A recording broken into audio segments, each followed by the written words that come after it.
په خاوند مې نه پوهېږم چې یو وخت کې راپاڅم نو شرمګاه راته لمده خیشته کړي.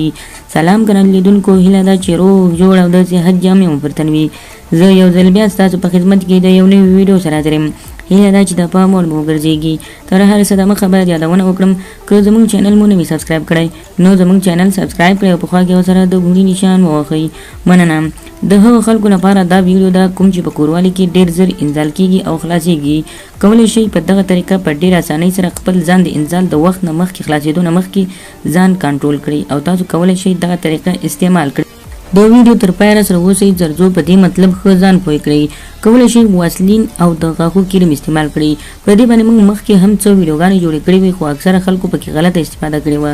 خو تاسو کولی شئ دغه طریقه په دغه ډیزاین باندې تاسو خپله نسخه جوړه کړئ په کور کې او دا شی استعمال کړئ. لږ واسلین د ضرورت وړ او لږ د غاښو کریم د ضرورت وړ. باید دومره ووایم چې غاښو کریم 1% وي او واسلین 2% وي، ځکه که چېرته 2% واسلین شي او 2% د غاښو کریم شي نو دې سره خبره ګلجانۍ کېږي او خرابېږي. نو بیا به ټول د غاښو کریمي او د خپل ذکر یا کوتک څخه به مو په یوه شپه کې زر خلاص کړي. تاسو کولی شئ دغه نسخه داسې جوړه کړئ. د ضرورت په اندازه دواړه خپل شیان واخلئ. کله مو چې دا دواړه واخیستو نو دا به تاسو یو پلیټ کې واچوئ. لومړی به واسلین واخلئ او دا به پلیټ کې واچوئ. دې نه وروسته به تاسو د غاښو کریم هم ور واچوئ. دا به دومره مکس کړئ چې د اندازې نه اخوا. دې سره به تاسو د زیتونو یا د کوکونټ د کوپرې تیل هم واچوئ. که چېرته د زیتونو تیل وي نو ښه ده او که زیتونو تیل نه وي نو د کوکونټ تیل واچوئ، ځکه د کوکونټ تیل هم جوهر لري او په خپل ذکر چې کله ووهل شي نو داسې جوهرداره کېږي او ذکر مو مړاوی کېږي هم نه او نه به زر خلاصېږي. کله مو چې دغه دواړه سره مکس کړئ او دې نه وروسته مو تیل ور واچول نو دا به تاسو راواخلئ او په خپل ذکر به یې ووهئ.